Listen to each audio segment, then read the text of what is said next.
annihilator. Yeah, got to get both of them there. And then you have the snowplow. If you're with someone who needs the snowplow, get the fuck out. Run the fuck away. Unless you're married to them and that's what their thing is. That's okay. Or you're raising horses. No, we are not trying to get... Mr. Hands! We are not trying to get radio playing Enumclaw, man. This is, that one, the lead singer from Rammstein went on to form another group where he talks about being pissed on or whatever. This is like some shit he would do right here. What is the band called? Cartman's Mom? Please, horsey. I don't know how to do that in German. You're part Jew. I shouldn't be speaking German. Oh, don't forget. I found Austrian out. Jew. Oh, you're Austrian Jew? My bad. Is there a difference? Juden. I mean, yeah, but I'm Germanic from my Jewish heritage. Oh, but don't forget, I learned I'm German. On the white side. I'm still pissed off, and here's the story really quick for you. Doesn't stop me from killing a jar of crowd at a time. True. Or punching Nazis. I might edit that out. Some shit's going down to Charlotte, though. You don't need to fucking edit that out. That was just stupid shit. And besides, it's just straight talk. It's supposed to be op-ed amongst other things. All right. One thing, in my opinion, this is just an opinion section since you brought up Charlotte. Op-ed. Granted, it probably wasn't a bad thing that they took down. No, they tore it down, but, you know me, I'm a history nut. But I gotta point out... That should have been preserved in a museum. I thought they were taking it in a museum anyway. Yeah, but they got to rebuild it as a replica. Oh. But I do need to point out, do you realize that the families Lee and Jackson... I know. Yeah. They approved of it. They wanted it taken down. They said they didn't have a problem. They even have documents saying that General Lee, after the thing, said that the cause was... Lost. Done. It was lost and it was futile, and these guys, he was fighting for idiots. I would love to get you on some op-ed on Charlottesville and that whole situation on another Straight Talk episode. Oh, no, that's We're fine. keeping it real with this. No, I just had to put that out, No, I understand, and I dig, man, I dig. No, but ultimately though, I did find out that I'm German on the white side, which I find hilarious because the joke is all my life kosher I've been as a told, bagel, man. Bagels and locks. Juden. Mel Brooks quote coming up, but I can't because it's copyrighted. Is it? What? Robin Hood Men in Tights? Locks, then Bagel. I don't even remember that in Robin Hood. When they meet Friar Tuckman for the first time and he's talking about marrying. I remember the Fagel joke and it's like, no, we're just married. we're just married. He goes, Fagel? No, just married. Oh, okay. Mel Brooks is a fucking comedic genius, and I will brook no other fucking argument about I've heard that he's working on another movie. Spaceballs 2? Yeah. Well, it was supposed to be like a different kind of Blazing movie. But you can't do Blazing Saddles nowadays. No. It wasn't going to be Blazing Saddles. Oh. It was going to be something else. But Blazing Borders. Blazing the Wall, maybe. I don't know. No, you don't need to remake Blazing Saddles. I mean... That is... please don't remake anything. Even as much as I love Mel Brooks, we cannot... Okay, look at all the satirical racism they used in it.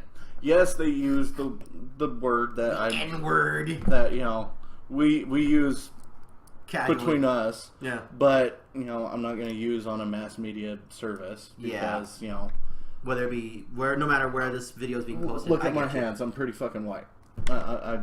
My hands and are you white know, too, but the rest of it ain't. Speaking of the race shit, I saw in one of the YouTubers I follow, I can't remember who it was. Please say their names so I can put it in the keywords.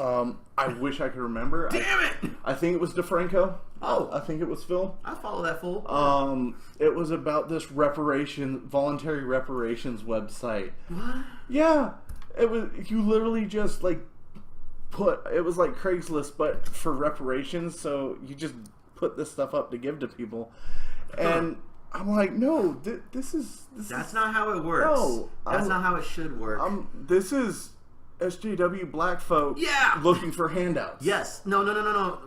Okay, if we're gonna talk about reparations, which honestly we should do this on another episode. I know. But I'm just pointing out. I'm saying that's not how it is. No, systematic racism. I don't blame individuals. I blame the system. I always have. I will for the longest time. Speaking of the system. No. Okay. I know we're getting derailed, but we'll get back to it. It's all good runtime for me. I really, and if the feds come for me, I don't care.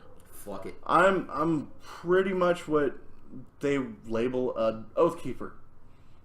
If this gets any worse, I'm one of those people that believe we need to burn it down to rebuild. Well, that's how I don't believe in the people in office. I believe in the paper that this country was written.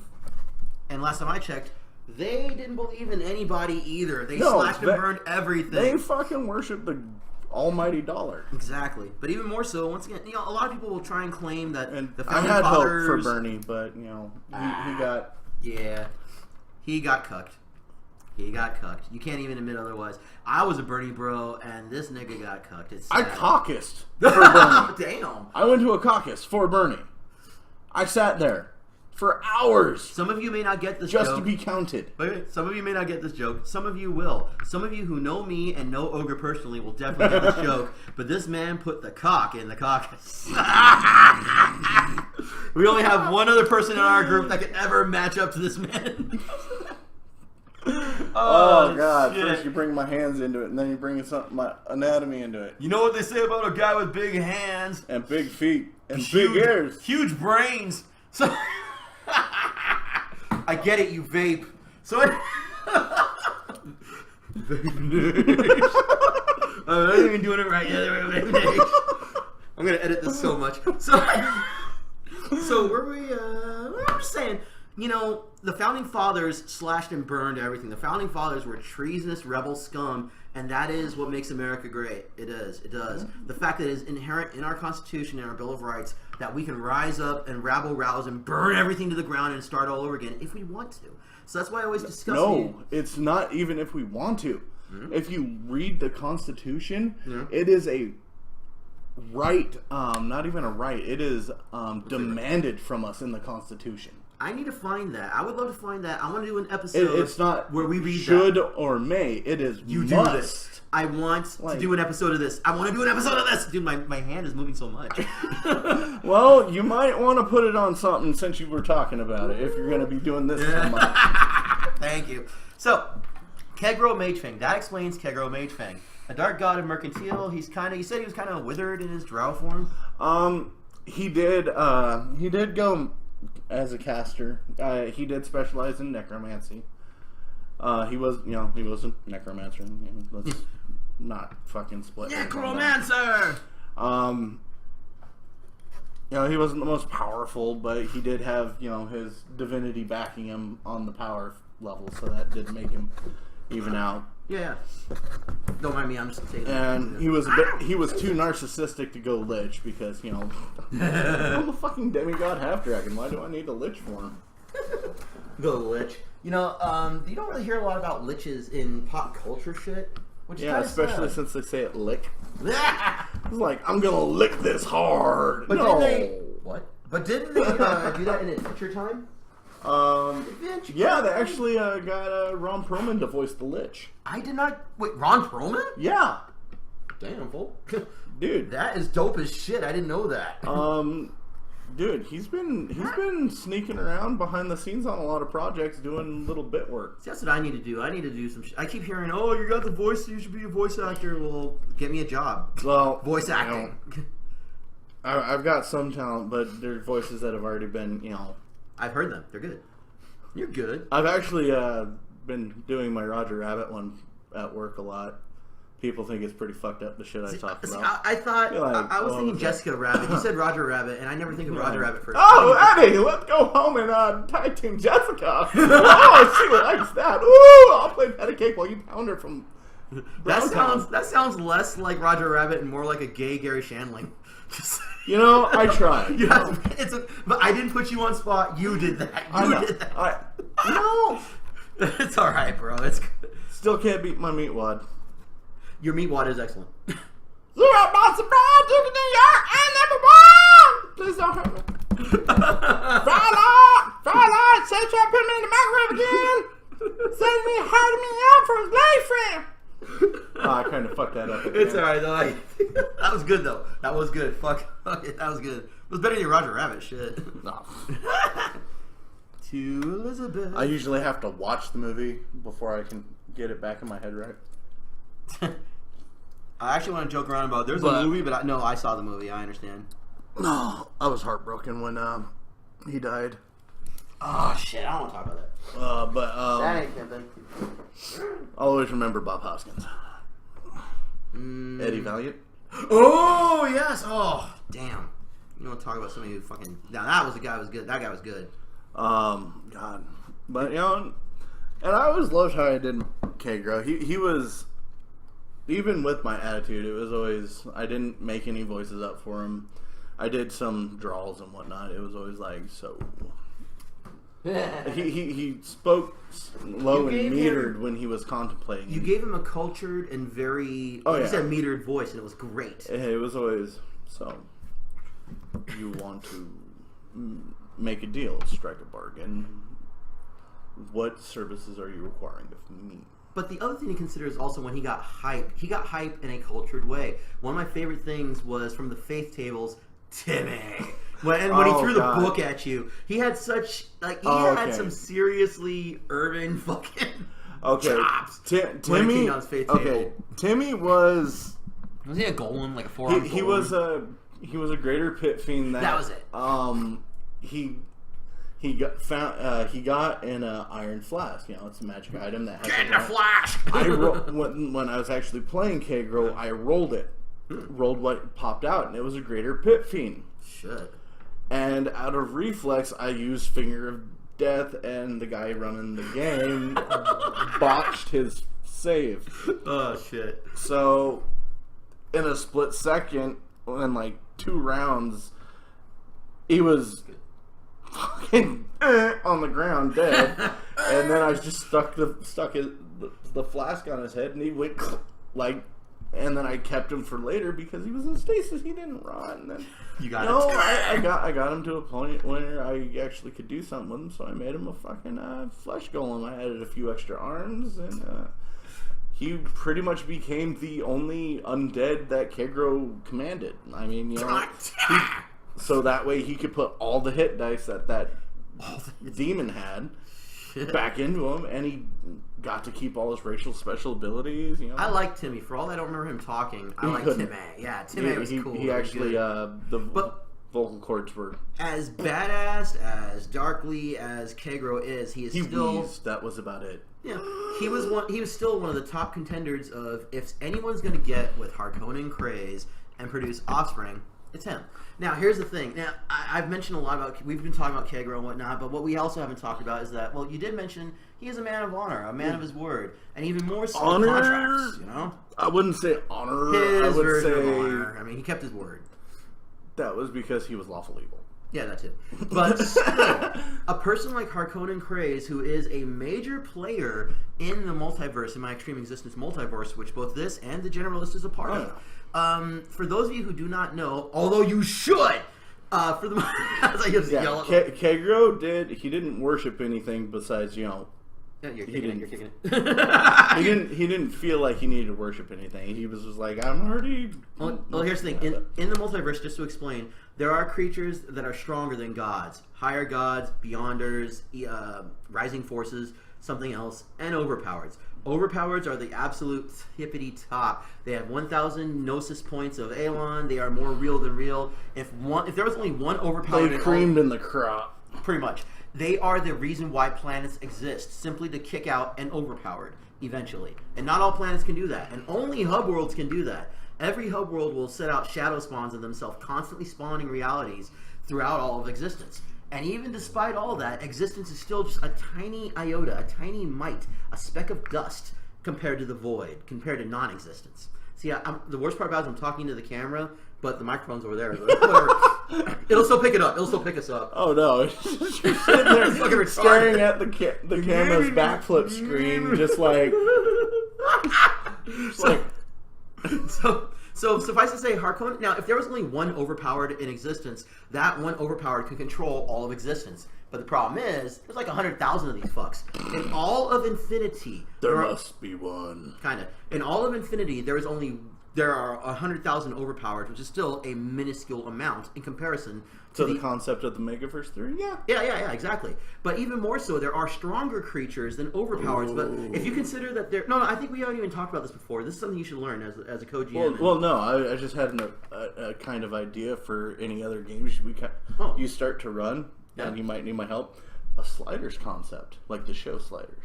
That's kind of part of Extreme Existence, though. But, the fact that I think that's kind of partly what you're doing with Frank and Dash. Well, yeah. Well, here's the thing. Which Frank and we can't talk about that. All right. Almost ruined that. Thank God. Okay, never mind. No, suffice to say, there are 3 laws to becoming an overpowered, to being declared an overpowered, according to the Extreme Existence. The organization, which you may or may not remember, it was in Neo Tokyo. You touched on it a bit. I touched on it a lot, but Harkonnen Craze stole the Dianic libraries, which were later on stolen by Frank and Dash.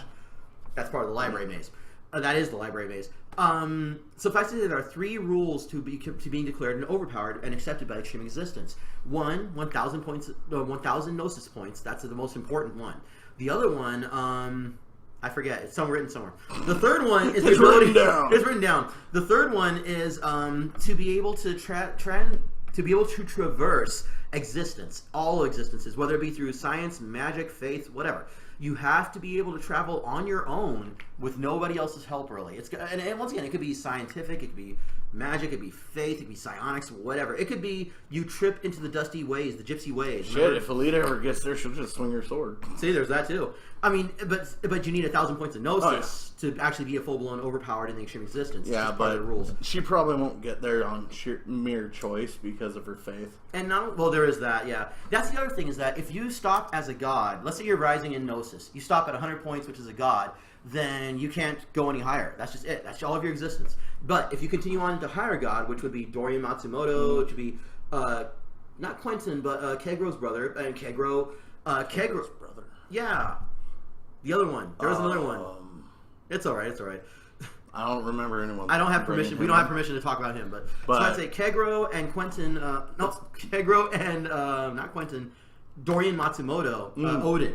Those two have legit ascended to higher god. Odin, yeah. Everybody loved Odin. Except Kegro. He was kind of the counterbalance to Kegro. Did you strike a deal with that damn dirty elf? Odin was a damn dirty elf. Odin had so many fun issues. Yeah, he was a high elf basis. he hated Kegro just because of his drow lineage. Odin didn't hate him. Odin was too busy being high to hate anybody. Odin was the happy, fuck everything, literally and physically and possibly spiritually. No, he hated Kegro when he was sober. That was because the thing. He sobered up every time Kegro walked by and went, remove tough. Son of a bitch. Because Kegro would walk in the room and just suddenly go, you're sober. So the reason why we need to explain about overpowers and such is because Harkonnen Craze was that important a figure in my multiverse. Oh god. Which she proved that. Okay, so before her, it was generally accepted that an overpowered can only be defeated by another overpowered or a whole group of rising forces or beyonders, whatever. There's very few rules stopping that can actually allow anybody to do harm to an overpowered because they are just that fucking powerful. With that stated, Harkonnen Craze is a very human overpowered. She started off absolutely human, even though she was born with a spark. I mean, she was the strider on the edge of existence. She was the horizon. She was the walker of horizons. She was the overpowered of. I'm not going to reveal what it was. Never mind. That's in the Generalist. She was the overpowered of the time. Yeah, for Neo LA, she was Neo Tokyo. She was the very first overpowered, and that's important. That is important. But she chose to die human. She could have not died. She could have negated what happened to her. She could have been like, time out, no, bitches. Exactly. She could have pocket dimensioned herself away, but she was weakened. She had the chance, she had the moment, and she had the impetus. It was literally her decision. She knew she was going to die, but didn't know how, and she accepted it. And this is important to my multiverse. But with that stated, it still bears me. I'm actually kind of glad I missed that game session where that happened. Alita and Craze actually had this weird personal connection that. Well, yeah, they were fucking blood. Let's not forget. Not only that, they're both part of the royal lineage. But no, it was a mutual respect because even though they stood on opposite sides in the end, that fight pretty much would have gone on voluntarily without Alita's cooperation. She would have stepped away from the team going, I can't take part in this. Because, you know, she was the gun bunny class, and the honorable part was she would have stood a step back was she was samurai. She was dual classed right down the middle. Wait. Do you remember how Harkonnen Craze died? No. Okay. I'll edit this out. I'll have to read the books or something. No, I'll edit this out just to remind you, because actually it's in the forums. If you can find it on the one website. Which, holy shit, 40 minutes. We got time. It's fun, whatever. I can even cut this into pieces and give it away that way. So, she got backstabbed. It was literally after the fight with Deus IM, the artifact that had taken over her mind, like, 10 years before or whatever. And yeah, it happened. An artifact that was of overpowered status took over this overpowered. I mean, she was older and she wasn't paying attention and all sorts of shit happened.